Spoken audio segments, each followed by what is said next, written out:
भाई देखने से हमें बहुत ही डिफ़िकल्ट लगता है। It's a very difficult for me, I can not try this. ये मेरे लेवल का नहीं है। हम सिर्फ देख कर कह देते हैं कि बहुत ही डिफ़िकल्ट है, और कहकर हम अपने माइंड को सिग्नल दे देते हैं कि बहुत ही कठिन है, और वो चीज़ अपना माइंड उसको पकड़ लेता है और वो और भी चीज़ कठिन हो जाती है। सो हमें देख कर सिर्फ देख कर हमें कहना नहीं है कि it's a very difficult for me, मैं नहीं कर सकता, मेरे लेवल का नहीं है, मेरे बस की बात नहीं है। ऐसा नहीं है। करने के बाद हमें पता चलता है वो डिफ़िकल्ट है, आसान है, नॉर्मल है, एक्स वाई जेड जो भी है, करने के बाद हमें पता चलता है। उसको आज़माने के बाद हमें पता चलता है कि वो डिफ़िकल्ट है या नहीं है। सो कुछ दिन करके देख लो, कुछ महीना करके देख लो, वो डिफ़िकल्ट है या आसान है। करने के बाद ही वो कोई भी चीज़ है, कोई भी काम है, कोई भी टास्क है, वो डज़ नॉट मैटर। कोई भी काम डिफ़िकल्ट नहीं होता। इंसान सब कुछ कर सकता है, और वो करने के बाद ही हमें पता चलता है कि वो आसान है या मुश्किल है। Thank you so much. भाई देखने से हमें बहुत ही डिफ़िकल्ट लगता है। It's a very difficult for me, I can not try this.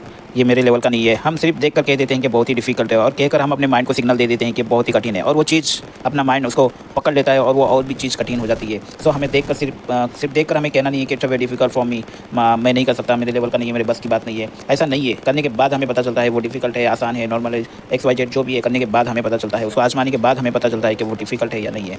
सो कुछ दिन करके देख लो, कुछ महीना करके देख लो, वो डिफ़िकल्ट है या आसान है। करने के बाद ही वो कोई भी चीज़ है, कोई भी काम है, कोई भी टास्क है, वो डज़ नॉट मैटर। कोई भी काम डिफ़िकल्ट नहीं होता। इंसान सब कुछ कर सकता है, और वो करने के बाद ही हमें पता चलता है कि वो आसान है या मुश्किल है। Thank you so much.